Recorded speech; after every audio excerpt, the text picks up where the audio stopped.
Start with the prayer. Shri Adinataya Namostu Tasmai Yenopadischta Hatha Yoga Vidya Vibhrajate Pronata Raja Yogam Arodu Michoradu Niva Pranamya Shri Gurum Natham Swatma Ramena Yogina Kevalam Raja Yogaya Hatha Vidyopadishyate. Today's topic is Anusandhana. So, we will be starting with a couple of prayers, especially for this topic, because we know that this is the fourth chapter, and especially for Anusandhana, there is a prayer in the Hatha Yoga. So, we will start with this. Namah Shivaya Gurave Nada Bindu Kalakmane Niranjana Padam Yati Nityam Tatra Parayana Shushumnayai Kundalinyai Sudayai Chandrajanmane Manonmanyai Namastubhyam Mahasakyai Chidatmane. So today's topic is Nada Anusandhana. We will get started with what we mean by Nada. Nada at a very high level, or the moment we hear that word, we can say that we can associate that to the sound. But there are a lot of aspects about what we say as a nada, right?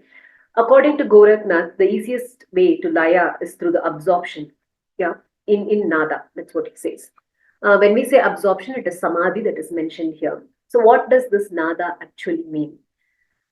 We can divide sound into two types. One is nada, and then the other one is shabda. Nada is something which is imperceptible, and shabda is perceptible, which means we can hear.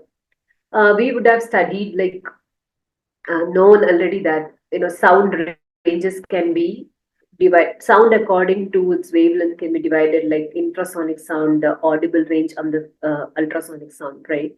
So in a similar way, this nada, which is imperceptible, that is something which is not audible to the human ear, that is from the outside or through our sensory organs. Whereas shabda is the perceptible sound that we can hear through our sensory organs.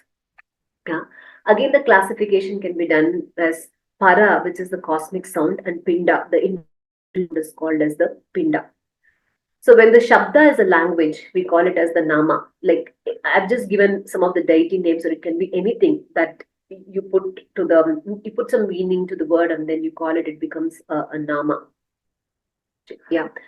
So the basic introduction to nada, we need to understand that there can be two ways. One is two types, that's imperceptible and perceptible, that which you can hear, that we cannot hear. When we say cannot hear, it is only through the outer, the external sensory perception. Yeah. It can be heard through, it is called the inner sound, and it can be heard when you sit in absorption with this, when you sit for meditation. And that is the topic of Nada Anusandhana, which we'll be dealing shortly. Yeah. So Nada refers to the flow from Mahabindu. It consists of Shiva and Shakti in total union. The quality of Nada is said as sound and is in the form of light. Also, it is called Artha or Prakasha. When this form is perceptible in a shape, it is called as Rupa. Shabda is the subject and Artha is the object. So the way I understand this is Nada is a character of the sound. It's called the character of the sound. And then the way we materialize that, we see it becomes the Prakasha, or it is Artha, taking the subject object concept. That is how I understand what this particular sentence here means. So what is this Mahabindu, and why do we have to talk about it here? Mahabindu, as per our scriptural textures, is the union of Shiva and Shakti. It splits into three. One is Nada, and the Kala, and the Bindu. Yeah, Nada is the inner sound, whereas Kala is the sprout, and Bindu has the characteristics of the Mahabindu itself. So when it splits, Nada comes out, or when it splits, it comes out as a sound, and it is called as the inner sound. And Mahabindu is said to be there, and then when you start meditating, and when the Kundalini is aroused, the split happens, and then the inner sound is heard by a person, yeah, who is meditating. So, with this introduction to what we mean by nada and from where it comes, we get into the four states of nada. What can be the four different states or the different, I would say, the types of these? One is Paranada, then you have Pashyanti Nada, Madhyama Nada, and the Vaikari. These are the four different nadas. In the order, this Paranada is something which is heard in the transcendental state. That is when you are meditating, when you lose yourself, when you hear it from inside. Pashyanti Nada is with little awareness. And the transformation from the Paranada to the Pashyanti Nada, we call it as a Samanya Spanda. So this movement or the move from this stage where you keep hearing the inner sound to the awareness, that is the Pashyantinada, the Samanya Spanda takes you there. And from there to Madhyamanada, that is Vishesha Spanda, which is the movement with differentiation, meaning you can kind of identify like what you are hearing. That is Vishesha Spanda. It takes you to the Madhyamanada, and then the Taraspanda takes the goes to the next level, takes you to the next level, which is Vaikari, where you can hear. This is one way of looking at it. The other way also, when somebody is like going deeper into the meditation, it can be the other way also. That is, you are seeing somebody playing the flute. For example, you see and then you know a flute is being played and then you hear that, then it is Vaikari. After that, you lose yourself slowly as you get deeper into the meditation, and you feel that someone is playing the flute, and you can hear it. That is Madhyama. You don't see it like with your eyes, but you feel it and then you hear it, which is Madhyama Nada. The next one is no flute is being played, but you still hear that sound. That is the Pashyanti Nada. And then when you go into the next state of completely losing yourself, which is the what you hear in a transcendental state, is the Paranada. Yeah. And this Paranada is said to exist in the cosmic causal body, which is the Ishvara Tattva. Whereas Pashyanti Nada is in the cosmic subtle body. The name given to that is the Hiranyagarbha. Madhyama Nada is the psychic sound, like, which is still related to the mind, I would say. That is Sukshma. And the Vaikari is the manifested sound, which is the word that we utter, the language that we speak.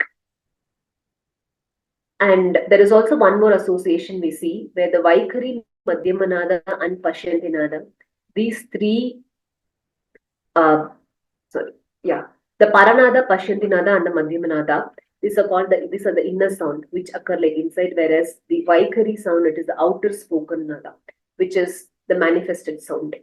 And Vaikari, Madhyamanada, and Pashyantinada, these are associated to Shruti, Sthiti, and Laya. Shruti is the origin, Sthiti is the say maintenance of what has been manifested or what has been like sourced or originated, and Laya is the samhara or the destruction. So these are the associations of the nada to different states and where they exist and how we can differentiate them into the inner nada and the outer. Yeah, more from the exam point of view, I see this classification. This much is enough to know here. Then we move on to know what are the types of sounds. We know the two types of sounds are like ahata and anahata. Ahata is like what we hear when two objects come together, then the sound that is made is the ahata sound, which is perceived through the ears. I mean, there's other name, we also call it as dhvani. Whereas anahata is the unproduced sound, which is perceived consciousness, and that is nada. Other way of classifying the sound here. It is also the apara and then the para sound. Para is the higher transcendental sound, which is beyond the range of our mind, whereas apara is the empirical sound, which is like within the range of the mind and which you can make out and hear. So with this introduction to what sound is and what is nada, we go into what is called nada anusandhana. Nada anusandhana, nada plus anusandhana, that's how we can divide this to understand. It is exploration or research of the sound. So what do we really do in this process of nada anusandhana? You follow a sound from Vaikari to Para. So going back here, so it is from here. You sit for meditation, you do hear some sound, and then you have to like go deeper. When you go to deeper states of meditation, you start from Vaikari and then you end in Para. Start understanding or listening to the transcendental vibrations. The search for transcendental sound, that is what Nadanusandana can be defined as. Transcendental meaning beyond the category of the mind, feeling, emotion, senses, and the body. Another way of looking at it is you cannot comprehend through jnanendriyas, your karmendriyas, mind, buddhi, chitta, ahamkara, or in your dream. Also, you cannot basically differentiate what it is. You will not know after uh, that period of understanding your inner sound when you are sitting in the trance state, which you wouldn't know like after you're out of it. That is the inner sound. So how do we do this Nadanusandhana? What is the technique to do the Nadanusandhana? It's been prescribed in Hatha Yoga. Says sit in Siddhasana or Siddha Yoni Asana. Inhale deeply and slowly and do Antar Kumbhaka. Adopt Shanmukhi Mudra. Concentrate on the sound. If you hear, listen and then follow the sound. Differentiate the sound from the other sounds. So you should be able to like especially identify the sounds from a myriad or a mixture of sounds. You should be able to know what you're hearing. Then release the mudra and then exhale. If you don't hear the sound in the beginning, start with Brahmari Pranayama for a few minutes and then try again. So this is one way of starting with the Nadanusandhana. There are other mudras and techniques given. In the same variation, there is a variation of this technique, which is you can sit in Utkatasana on a hard pillow, such that the perineum is pressed, and you can adopt the Shambhavi Mudra also. There are other recommendations also, replacing either the asana or the mudra. Some permutation combinations are also given in the book. I've taken the easiest one here so that we remember, and it's easy to understand also. Okay. So with this, we start the Nadanusandhana, right? And what happens after we start this process? Try to put everything in a kind of flow chart. We'll try to see if everything is comprehended here, yeah, and then if anything can be added, we can do it after the session. So as you sit for meditation, and then the person starts listening to the Vaikari sound and then goes deeper into the levels of consciousness and then starts hearing the other inner sound, this is what happens. The first avastha or the first stage is called as the Aramba stage or the Aramba sthiti. From here, from the Kundalini, it rises from the Mooladhara chakra, right? From the Mooladhara chakra, it pierces through the Brahma Granthi and then goes upwards. So at this stage, after it has pierced through the Brahma Granthi, that is when we hear the sounds of the tinkling bells. So at this point, at the level of the Anahata chakra, that's what we can say. So it's reached here from Mooladhara through the Brahma Granthi, and then at the Anahata chakra, that's where the sounds of tinkling bells can be heard. Then as it rises up through the Vishnu Granthi, as it pierces through the Vishnu Granthi, that is the Ghata Avastha, the second stage. And between these two, the Anahata chakra and the Vishuddhi chakra, the sound of the kettle drum is heard. Okay, this is the kettle drum sound. You can imagine how it would be. Then in between the Vishuddhi chakra and Agni chakra, there are no granthis. So as the Kundalini rises from the Vishuddhi chakra to Agni chakra, that is the Parishaya Avastha, where the sound of Mardhala is heard after it has reached here. Then Kundalini rises up to reach the Sahasra chakra through the Rudra Granthi. Is when the sound of the Venu or the flute. It is mentioned as Venu Veena. In some references, it says that the flute with the resonance of a Veena. So I've mentioned the flute here. We can write Venu Veena. That is the name given to the sound we hear when the Kundalini reaches the Sahasra. So during these stages, what happens when from the Mooladhara it rises and then goes up during the Arambha Avastha, the body becomes lustrous, brilliant. Divine smile can be seen, and the person is diseaseless, meaning is overcome. He's not affected anymore by the diseases. That's what it means. Then in the next stage, here in the Parishya Avastha, some benefits are given. The balance of three doshas happens, insensitive to the age, pain, disease, and desire. Finally, the person reaches the Nirvikalpa Samadhi. It is called Turiya Atita. And then Turiya is the final stage And Turi Atita should be the, what is it, the most supreme stage. That's how I understand from here. And it reaches the Jivan Mukta state.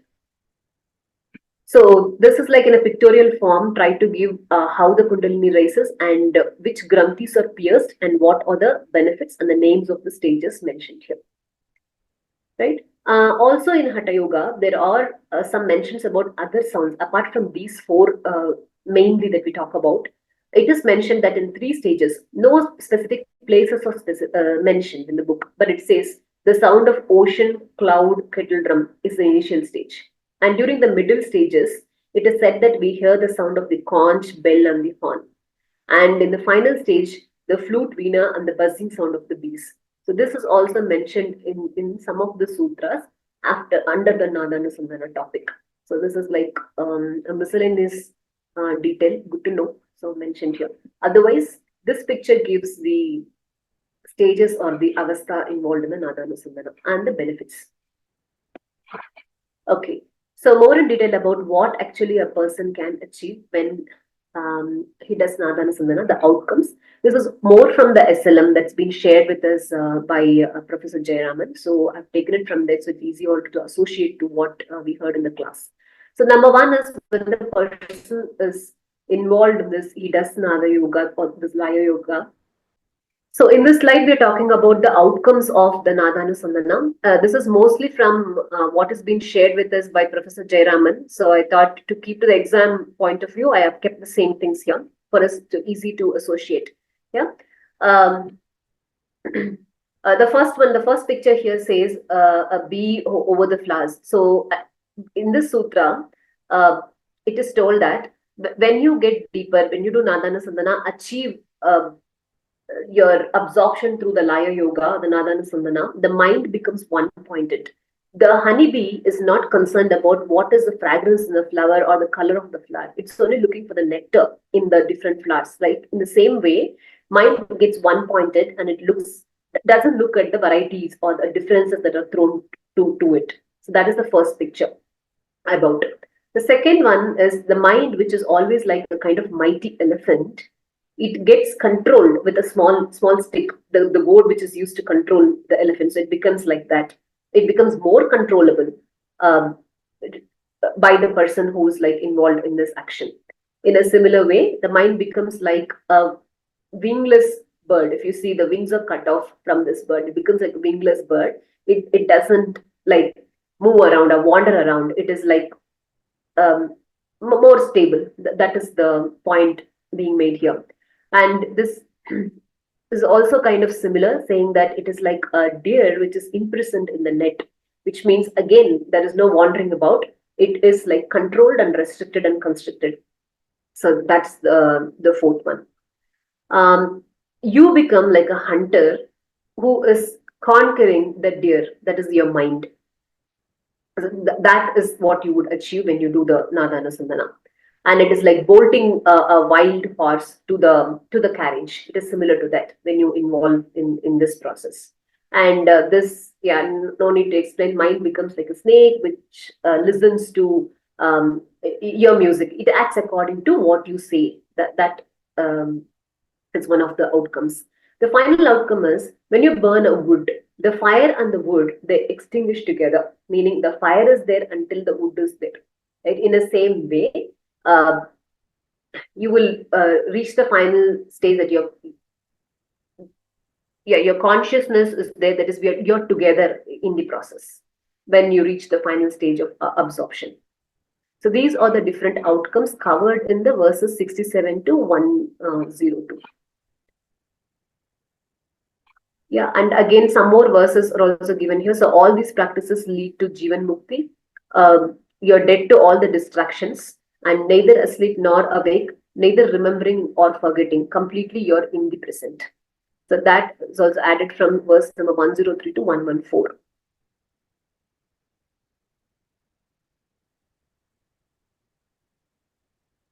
I think, yeah. Yeah, so finally, also says all the practices of this lead only to one important outcome, which is Raja Yoga. And once again, here in Hatha Yoga, in this Swatmarama mentions that if we are doing Nadanasandhana without having an aim to achieve Raj Yoga, the entire activity is a wasteful activity. That is a very important sutra where he once again refers to Raj Yoga and says Hatha Yoga and all the practices are aimed towards the Raj Yoga. So yeah, that is pretty much what I have about this topic. I think I can stop sharing now and Om Sarve Bhavantu Sukhinah Sarve Santu Niramaya Sarve Bhadrani Pashyantu Ma Kashchid Dukkha Bhag Bhave Om Shanti Shanti Shanti